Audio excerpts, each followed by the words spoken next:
प्रीत के धागों के बंधन में स्नेह का उमड़ रहा संसार। सारे जग में सबसे सच्चा होता है भाई बहन का प्यार।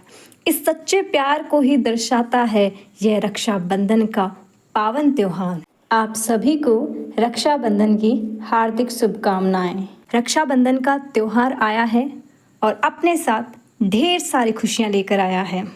हम रक्षाबंधन मनाते तो हैं, लेकिन क्या आपको पता है कि हम रक्षाबंधन क्यों मनाते हैं?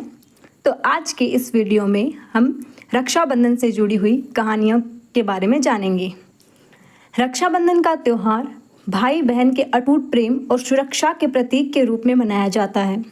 इस पर्व की शुरुआत की कहानी महाभारत काल से जुड़ी हुई है, जिसमें भगवान कृष्ण और द्रौपदी के बीच का एक प्रसंग प्रमुख है।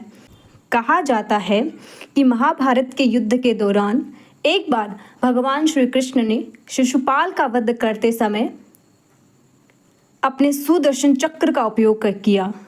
इस दौरान उनकी उंगली कट गई और रक्त बहने लगा। द्रौपदी ने इस दृश्य को देखा और तुरंत अपनी साड़ी का एक टुकड़ा फाड़कर श्री कृष्ण की उंगली पर बांध दिया ताकि रक्त बहना बंद हो जाए। द्रौपदी के इस त्याग और स्नेह को देखकर कृष्ण अत्यंत प्रभावित हुए और उन्होंने द्रौपदी को यह वचन दिया कि वह हमेशा उनकी रक्षा करेंगे।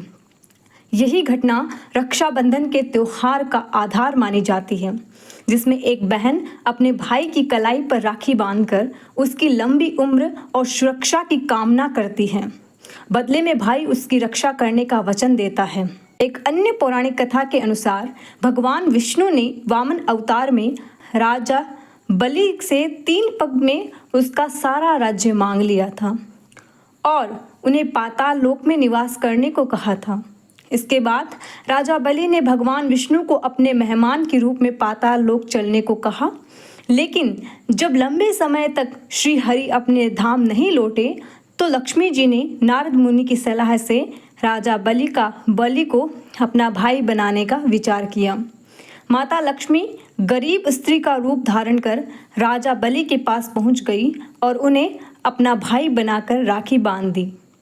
इसके बदले उन्होंने भगवान विष्णु को पाताल लोक से ले जाने का वचन मांग लिया। उस दिन श्रावण मास की पूर्णिमा थी और माना जाता है कि तभी से रक्षाबंधन का पर्व मनाया जाने लगा है। तो दोस्तों, रक्षाबंधन का यह पर्व हमें यह सिखाता है कि भाई बहन का रिश्ता केवल खून का ही नहीं बल्कि विश्वास और प्रेम का होता है। भगवान कृष्ण और द्रौपदी की कहानी हमें यह संदेश देती है कि स्नेह और त्याग के इस बंधन को किसी भी परिस्थिति में निभाया जाना चाहिए, क्योंकि भगवान कृष्ण ने द्रौपदी के चीरहरण के समय उनकी लज्जा की रक्षा की थी। यही कारण है कि रक्षाबंधन का त्योहार भारतीय संस्कृति में एक महत्वपूर्ण स्थान रखता है और इसे बड़े हर्षोल्लास के साथ मनाया जाता है। थोड़ा प्यार, थोड़ी तकरार, झगड़ना, रूठना, मनाना, यही है भाई बहन के रिश्ते का प्यार। एक बार फिर से आप सभी को रक्षाबंधन की हार्दिक शुभकामनाएं। अगर आपको वीडियो पसंद आई है तो लाइक करें, शेयर करें एंड सब्सक्राइब करें और कमेंट बॉक्स में हैप्पी रक्षाबंधन जरूर टाइप करें। Thank you.